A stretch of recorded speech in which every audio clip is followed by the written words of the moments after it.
अर्जुन एक मेधावी और आकांक्षी युवा था जिसके पास बाहर से सब कुछ सही दिखता था। उसके आत्मविश्वास और स्मार्टनेस ने उसे एक आदर्श छात्र के रूप में पेश किया, लेकिन अंदर की स्थिति कुछ और ही थी।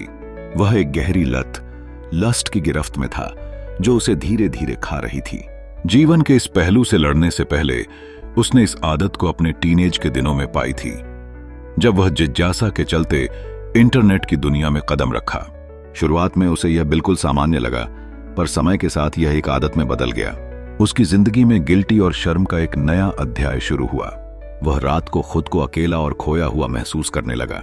उसने कई बार कोशिश की कि इस आदत से उबर सके। ऐप्स को डिलीट किया, फोन को दूर रखा, लेकिन अर्जेस कभी कभी लौट आती। इसका असर उसके सपनों पर पड़ा, जो अब धुंधले दिखने लगे, और आत्मघृणा उसके जीवन का हिस्सा बन गई। एक रात थका हुआ वह आईने में देखने लगा। उसकी आत्मचर्चा अब और नहीं पर खत्म हुई।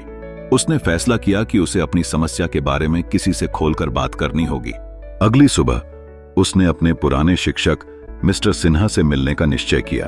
उन्होंने हमेशा पाठ्यक्रम से परे जीवन की सच्चाई सिखाई थी। जब अर्जुन ने अपनी समस्याओं के बारे में बताया तो मिस्टर सिन्हा की प्रतिक्रिया ने उसे आश्चर्यचकित कर दिया। उन्होंने कहा, तू टूटा हुआ नहीं है बेटा, तू बस फंसा हुआ है। अब मिस्टर सिन्हा ने उसे 3 महत्वपूर्ण बातें बताईं।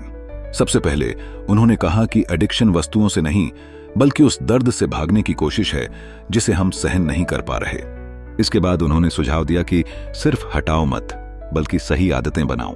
और अंत में उन्होंने कहा, खुद को रोज माफ करो। अगस्त महीने के बाद अर्जुन ने अपनी कहानी में बदलाव देखा। अर्जुन ने हर सुबह जर्नलिंग करना शुरू किया।